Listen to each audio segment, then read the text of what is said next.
I'm RGT85 and I'm a cheap person. Video games are expensive and it seems like in the future could be going up in price. In times like these, free-to-play games are often worth looking at.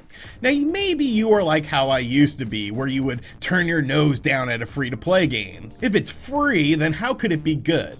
Well, over the years, I've definitely softened my stance on free-to-play games and found out that a lot of them can be really fun. So in today's video, I want to talk about some games for the Nintendo Switch that will cost you nothing to play and are still worth checking out. What's going on, guys? I'm RGT85. If this is your first time on the channel, be sure to hit that subscribe button. But without any further ado, let's talk about the best Nintendo Switch games that are available that are completely free.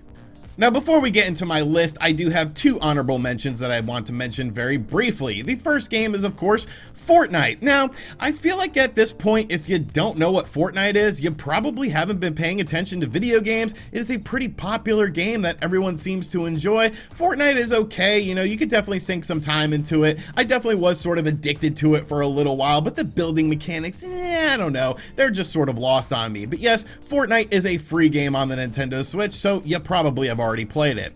And the second game is Dauntless. Now, I've heard great things about Dauntless. I've heard that it's a very fun game, almost like a Monster Hunter-like experience, but I just haven't personally had time to check this game out yet. Let me know in the comments down below if you are a fan of Dauntless and if this is a game that I should check out, because I am sort of interested in it, but like I said, I just haven't really had the time to fully check the game out. The first game we're going to talk about is DC Universe Online. Now, being a superhero or a supervillain without all the requirements of actually being one of them is really cool, and DC Universe Online essentially lets you do that. Originally releasing as a game that you had to buy on the PlayStation 3, the Nintendo Switch version of this game is the same free-to-play game that was released on other platforms. The game is a mission-based game that takes place within the DC universe and has you visiting various areas from the source material from the comics and things like that.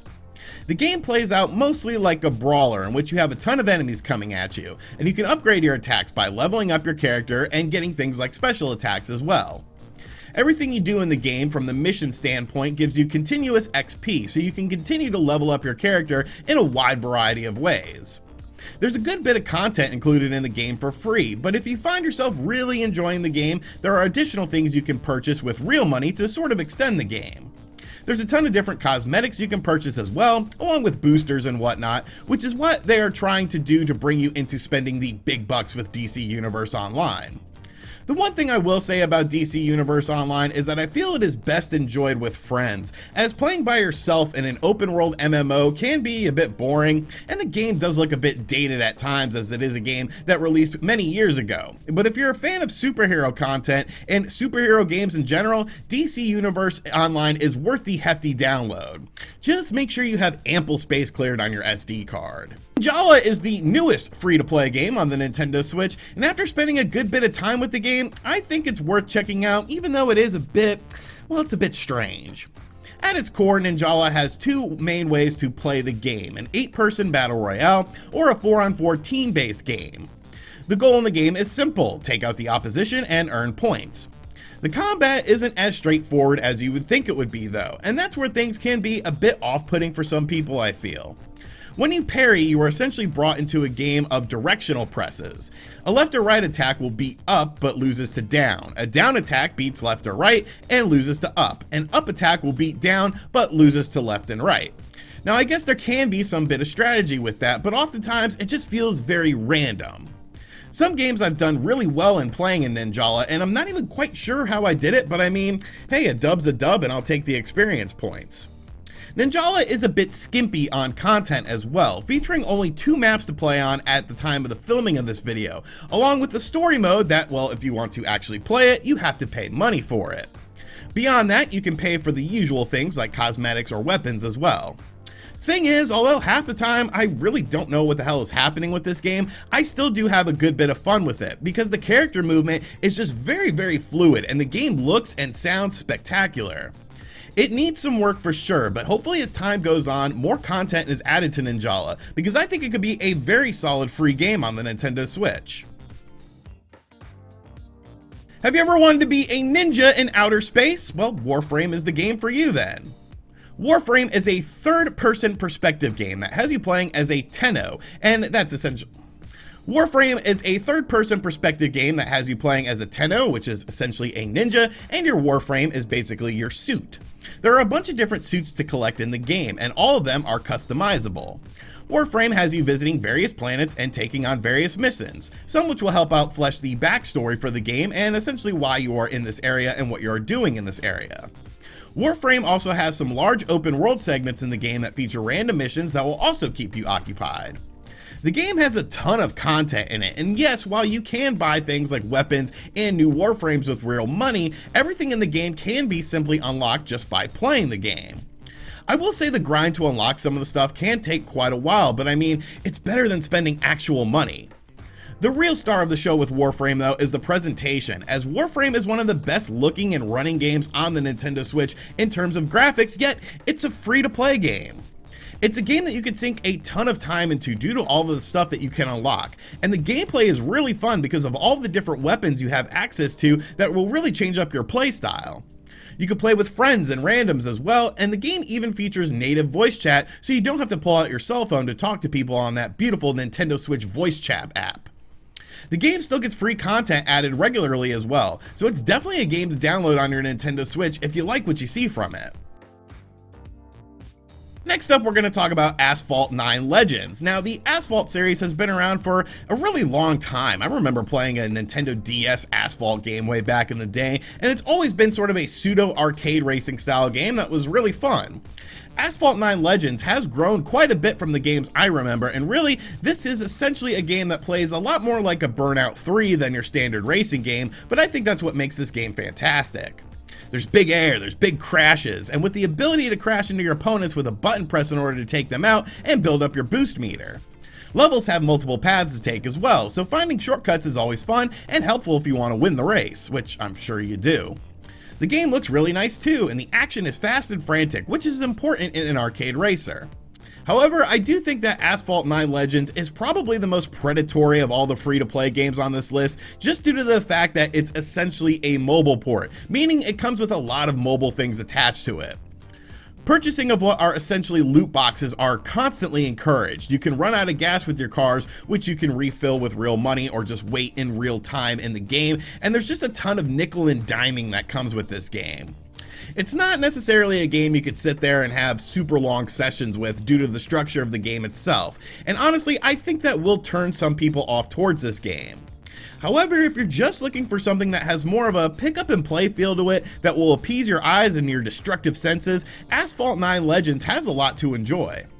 It will just take you quite a while to unlock all of it, unless you want to actually, spend money on things, which you don't.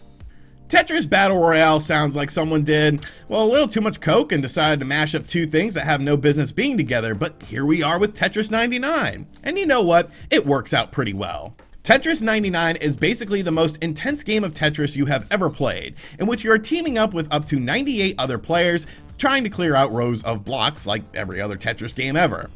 It's a pretty simple premise, but it works, and the fact that Tetris is just as playable today as it was when it originally released is just a testament to the original game. There's also special events that happen in Tetris 99 as well that bring over crossovers from other Nintendo games in timed events. As far as spending actual real money, you could buy a one-time DLC pack for $10 that adds in offline play, which is really bizarre when you think about it. Like, when did single player become the optional part and multiplayer took over everything? There's of course local play that you get in that as well, and a marathon mode. If you like Tetris, you probably already have this game downloaded, but just in case you forgot this game came out for some reason, here is your reminder to get Tetris 99 because, well, it's free. The final game I want to talk about is Warface. Now, I think Warface is the game that I have played most out of all of the games that we have talked about, and for good reason. I am a sucker for online first-person shooters. Beyond games like Doom though, the Switch doesn't have many online first-person shooter games. There's no Call of Duty, there's no Battlefield, there's no nothing. Thankfully though, Warface came to save the day, and yes, just like every other game on this list, it's free. Warface has two main game types, player versus environment and player versus player. The player versus environment missions basically put you in a group of up to 5 people and give you some tasks in which you have to complete in order to clear the mission. I've done some of these and yeah, they're pretty fun. There's usually some cool areas you visit and some boss style battles on them, but a majority of my time is spent on the PvP stuff. Now the game has your standard stuff, team deathmatch, capture areas, bomb extraction, and they even threw in a battle royale mode pretty recently as well. The game itself feels a lot like a Call of Duty clone. You run, you slide, you jump, you shoot. It doesn't really do anything to reinvent the wheel in terms of gameplay, but honestly, that's why I like it. It's like a comfort food. You know what to expect, and it does a good job doing it. There's a lot of stuff you could buy with either in-game currency or real-world currency, but really, I just found a gun I liked and I have stuck with it ever since. I actually haven't played the game in like a month or two and decided to check it out recently when I was thinking of doing this video, and was surprised at all of the new levels that were added into the multiplayer missions, all of which were absolutely free. If you like Call of Duty style games and you're dying for one to play on your Nintendo Switch, Warface is the best option for that military style shooter. And the fact that it's free and I've spent exactly $0 on this game and every other game that we've talked about in this video just makes it that much sweeter. Alright, so that is a handful of free games on the Nintendo Switch that I really enjoy. Now, like I just said, I have spent $0 on all of these games combined. I have put none of my real money towards them, and I feel like I've gotten very good and unique experiences from all of these games. There's still a lot of stuff you can do, even though these are free-to-play games that do want you to spend money on them, but even if you don't want to spend money on them, you're still getting some really good experiences, and like I said, they're free. And in this time, in this era of the world, free games are really good games. So let me know in the comment section down below if you have checked out any of these games or plan on checking out any of these games. I've been playing Warface a lot recently. I don't know, just military first-person shooters just really strike a chord with me. And be sure to let me know in the comment section down below if I missed any free-to-play games that you are enjoying currently so that I can check them out because, well, I'm cheap and I want some more free games to play. And as always, folks, thank you for checking out this video. If you're new to the channel, make sure you subscribe and turn on notifications. Be sure to check out other videos on the channel, and as always, I'll catch you guys on the next one. Later.